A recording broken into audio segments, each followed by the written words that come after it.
est à 1,80 €, soit 60 centimes la pièce. Et c'est dès demain et jusqu'à jeudi chez Carrefour, Carrefour Market et leur drive et sur votre appli Carrefour.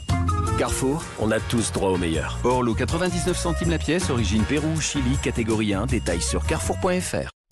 Le 10h midi, Sud Radio Média, Valérie Expert, Gilles Gansman.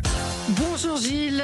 Bonjour Valérie, j'ai mis mon t-shirt Bowie. Voilà, et on commence la semaine avec une légende du rock à sa manière, Philippe Manœuvre. Bonjour, merci d'être avec nous, journaliste, critique musicale, un enfant du rock raconte. Alors vous montez sur scène, oui. Le 1er décembre à Paris au Théâtre de l'Œuvre, c'est complet. Il y a une nouvelle date le 8 décembre, oui. Et puis vous êtes un petit peu partout en province, oui. En région comme on dit, vous serez à Villeurbanne, vous serez à Calais, vous serez à Sébaza, enfin bref, faut aller voir sur le Amnéville, sur la le prochaine site. date, le 15 novembre. Amnéville, le 15 novembre, Saint-Étienne, Tours, Lausanne, bref. Vous allez nous raconter pourquoi vous montez sur scène. Vous passez de l'autre côté du miroir. Absolument, oui.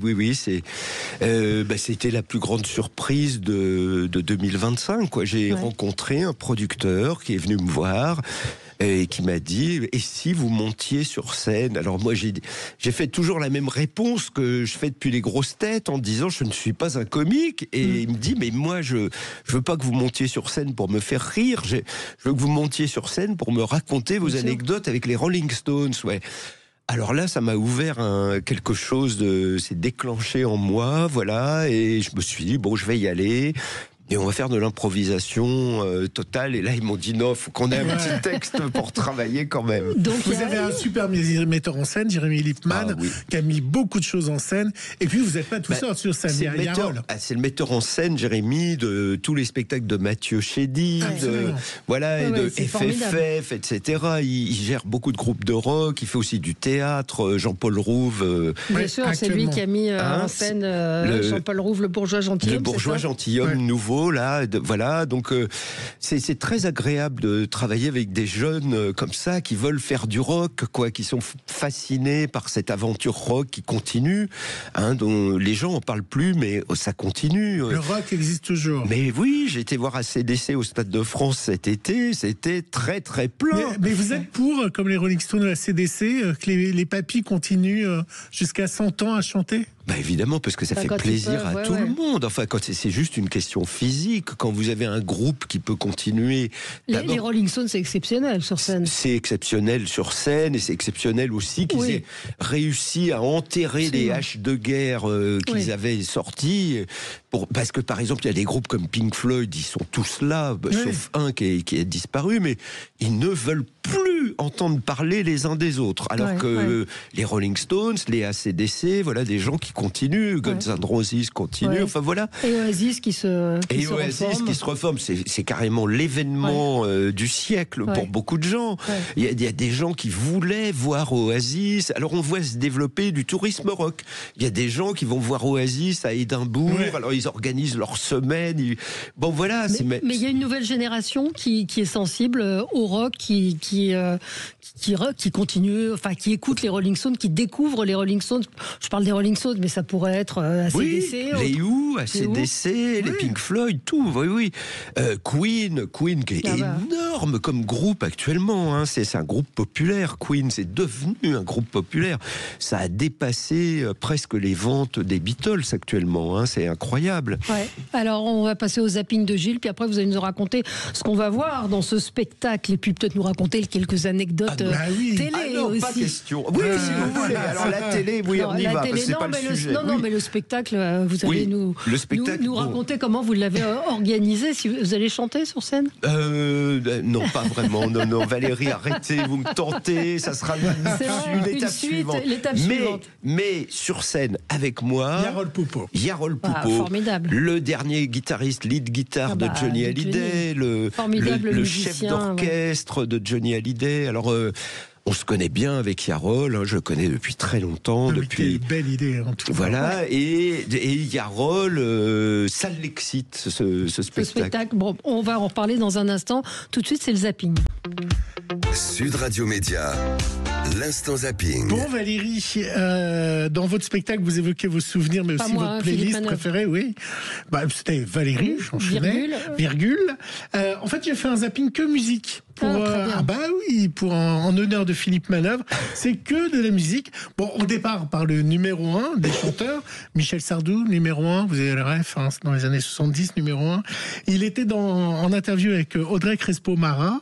Alors, tout y est passé avec lui, les caches, les femmes, l'époque, Sarkozy et le féminisme. Les féministes disent qu'elles vous trouvent sexiste, machiste. Est-ce qu'elles ont tort? Oui, bien sûr, elles ont toujours tort, les féministes. Ah bon? Ouais. Je dis une chose sur scène, mais c'est comme une pièce de théâtre, je joue un rôle. Je suis pas exactement ce que je suis, je dis pas qui je suis. Je peux avoir une position dans une chanson, puis le contraire dans la chanson qui suit. C'est pas, pour moi, c'est un métier de menteur, en fait. Les féministes qui prennent ça au pied de la lettre sont des connes. Carrément. Ah oui, carrément. Les rock'n'roll maintenant. Hein. Oui, enfin, mais c'est dommage qu'il n'en chante pas. C'est sûr. Bon, alors en revanche, votre numéro 1 à vous, c'est Bruce Springsteen. On sait que vous aimez beaucoup The Boys. Alors pour Halloween, il était avec le E Street Band, vous savez, c'est son nouveau band. Et il a chanté quoi? Ghostbusters sur scène pour Halloween. Alors écoutez, Who You Gonna Call?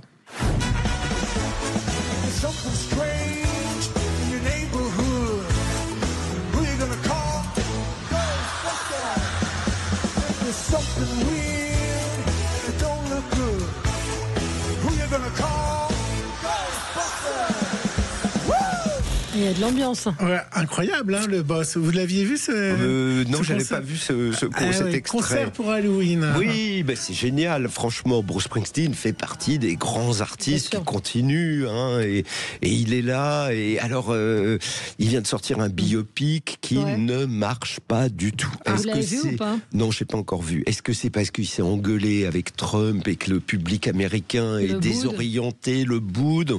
On ne sait pas trop, mais les salles sont pleines. Donc bon, les salles de concert, Bruce Springsteen. Je pense qu'on a envie de voir Bruce Springsteen et pas forcément Timothée Chalamet. Non, c'est pas. C'est lui. Non, c'est pas Chalamet. Non, alors c'est lui, c'est celui de The Bear. Bob Dylan. Oui. Voilà. Ah oui, c'est John Allen. Je sais plus quoi. Voilà. En 3 mots. Monsieur, rappelez-moi son nom. Et donc, il joue dans The Bear. Là, c'est ce truc sur le cuisinier qui fait Bruce Springsteen. Voilà. Mais oui, les biopics, c'est un peu, c'est le casino. Ça ne sort pas à tous les coups. Parfois, ça marche. Parfois, les gens sont déçus. Le biopic Bob Dylan, les gens étaient très, très dubitatifs. Vous êtes allé le voir, Bob Dylan? Évidemment, oui, c'est une question. Et alors, c'est comment? Écoute, je vous signale qu'il en a parlé dans La Grande Semaine. Oui, mais j'ai trouvé ça formidable. Non, il n'y a plus La Grande Semaine. Non, mais là, il était en concert la semaine dernière à Paris. Oui, vous parlez de ça, je croyais que c'était du biopic. Non, j'ai pas vu Dylan. Mais non, parce que pour une raison très simple, c'est que moi aussi, j'étais sur scène ces jours-là. J'étais en banlieue et on a fait la première du spectacle le soir où Bob Dylan jouait. Donc, ça m'a fait une belle intro. J'ai dit, je ne suis pas Bob Dylan, vous non plus. Donc, on va essayer de faire un petit feu de joie ensemble, sans lui. Je continue mon zapping musical dans ma playlist. Alors, c'était vendredi dernier. On fêtait les 50 ans du Bohemian Rhapsody. Bohemian Rhapsody, qui est aussi le nom du biopic, puisqu'on parle de biopic, consacré à Queen. Donc, le 31 octobre 1975, Freddie Mercury signait un morceau de près de presque 6 minutes. C'était assez incroyable. Alors, je ne sais pas si vous avez vu ces images, Valérie, de ce flash mob en plein Paris. Vous n'avez pas vu? Si. Oui. Ça a tourné tout le week-end sur les réseaux par le pianiste Julien Cohen. C'était à l'occasion, vendredi. Ouais. C'était au cœur de Paris. Ça chantait partout, ça ouvrait les fenêtres. On écoute un extrait. I see a little silhouette of a man.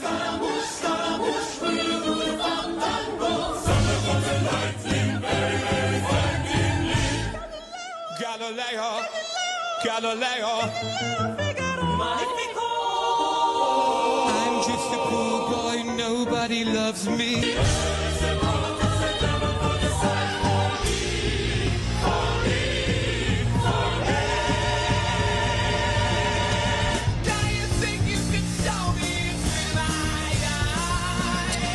Et c'était Michael Callisto, un Anglais qui jouait. Alors vous m'avez dit que vous l'aviez vu, ce flash mob. Bien sûr, on ne peut pas y échapper. C'était sur Internet, c'était sur Instagram, c'était partout. Et vous en avez pensé quoi? Moi, j'ai trouvé ça bien sûr. C'est adorable quand des gens se réunissent comme ça pour profiter d'une œuvre qui a 50 ans. On dirait qu'elle a été enregistrée avant-hier. Ouais. Il y avait des techniques sonores qui étaient pour l'époque incroyables. Le Roy Thomas Baker, le producteur, qui avait emmené Queen encore plus loin avec toutes ces voix entremêlées. Bon, bien sûr, on est très content de fêter la sortie de ce... Vous l'avez rencontré Non. Jamais. Alors, Freddie Mercury ne donnait pas d'interview. Moi, j'ai rencontré Brian May, j'ai rencontré Roger Taylor, mais jamais.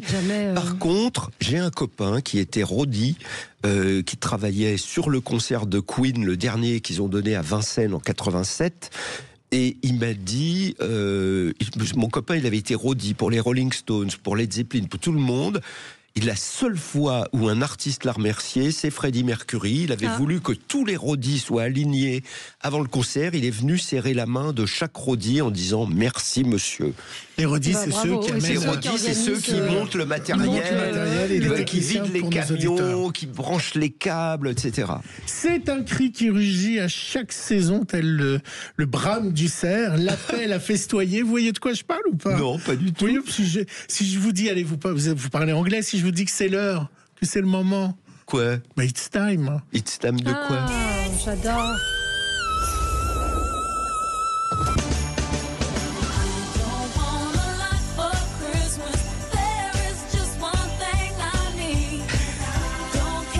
Ça y est, elle nous a donné le signal. Voilà, alors, moi je crois que chaque génération, on porte un albatros autour du cou. Nous, c'était Tino Rossi, Petit Papa Noël. Là, maintenant, pour les nouvelles générations, c'est Mariah Carey. Voilà, c'est obligatoire. Mariah Carey qui a un petit sponsor, comme si elle manquait un peu, elle a besoin de sous. On la comprend, je sais pas si vous avez vu. Elle a fait un partenariat avec la marque Sephora. Donc, oui, voilà, elle a besoin de sous, Valérie, vous savez, voilà, exactement. Bon, c'était un week-end musical entre les Energy Music Awards et la Star Academy. On a le droit à un tableau magique sur le titre Tintin Love de Soft Cell. Tintin Love, oui, bien sûr. C'est un tableau déjà incroyable qui a été fait.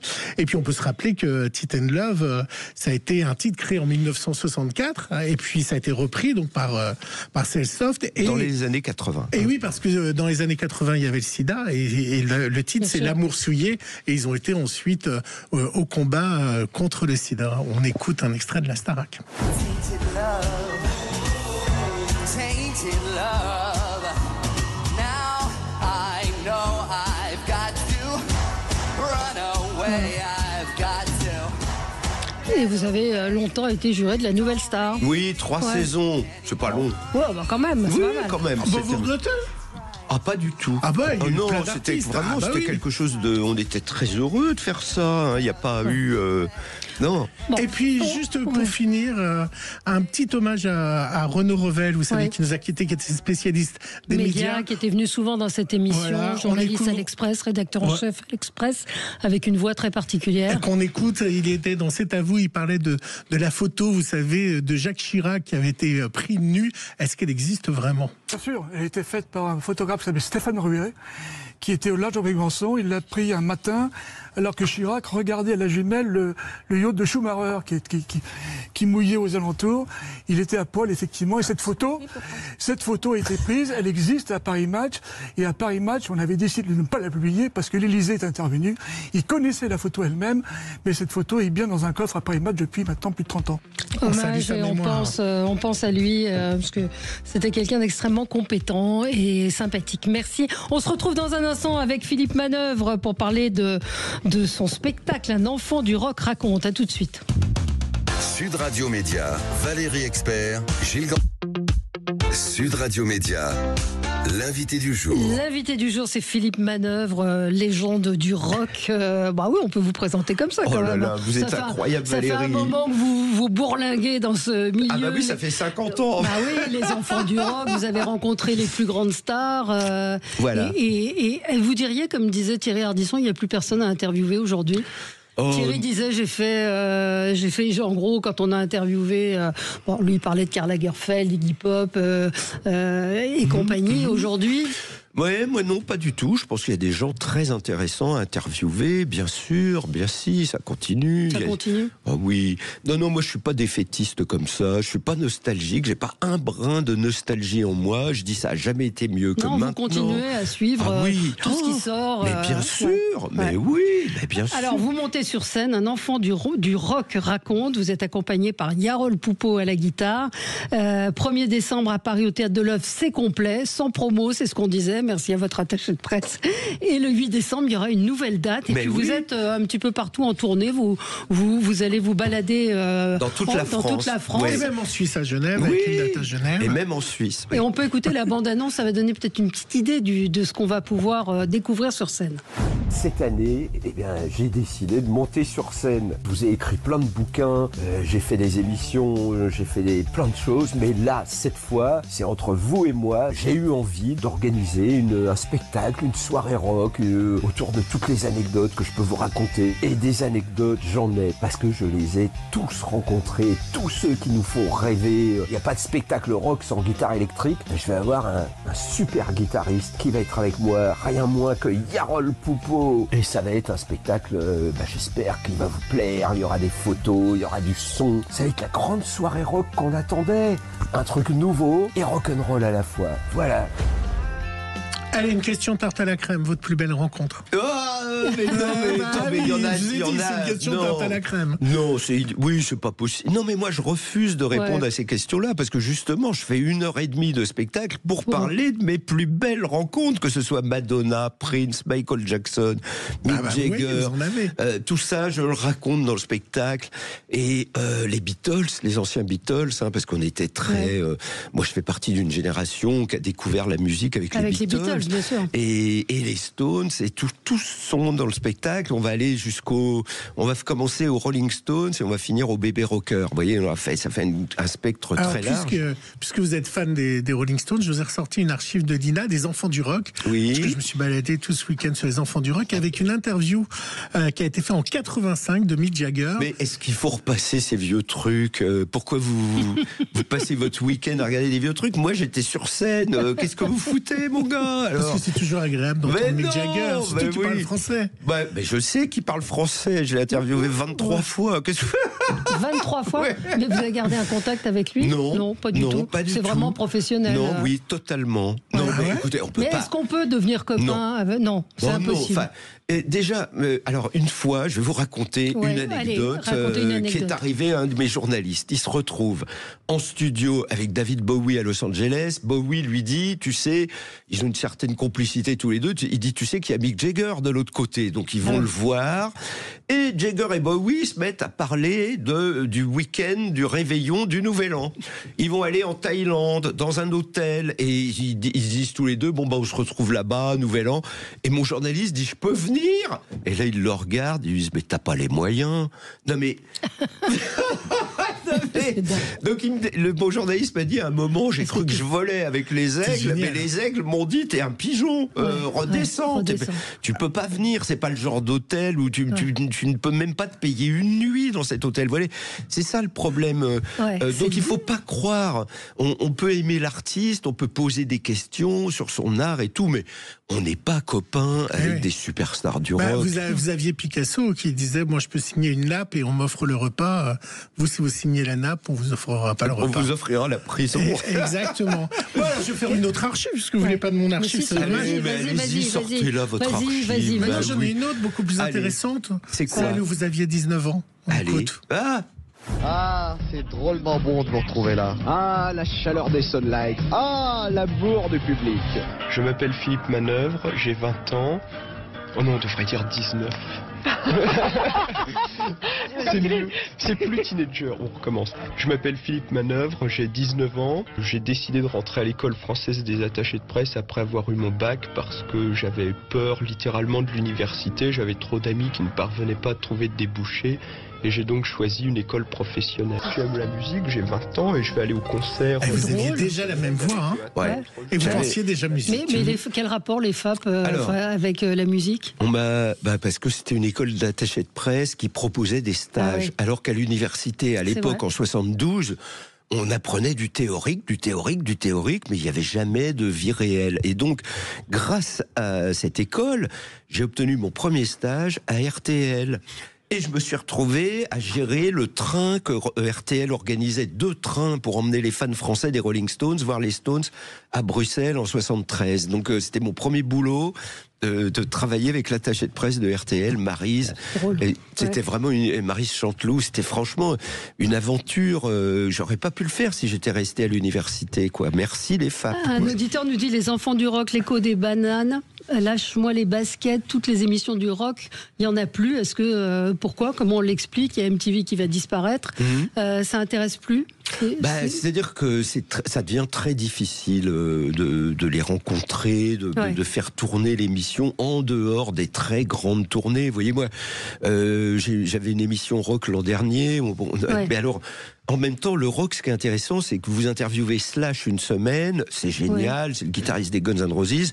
La semaine d'après, vous pouvez faire Johnny Montreuil, un jeune chanteur populaire qui justement démarre du côté de Montreuil. C'est normal, c'est autorisé. Il y a les grandes stars, les petites stars. Après, pour faire une émission de télé, la télé ne veut que des grandes stars, Donc, on peut pas y arriver, on ne peut plus y arriver. Les grandes stars, elles ont des emplois du temps. Et puis c'est très formaté maintenant. C'est ça. C'est très formaté. Vous avez des presse junket. Alors moi, j'ai eu le malheur de dire j'ai fait les Enfants du rock. Ça a duré de 82 à 87. Avec Sex Machine. Voilà, avec Sex Machine, avec Jean-Pierre Dionnet.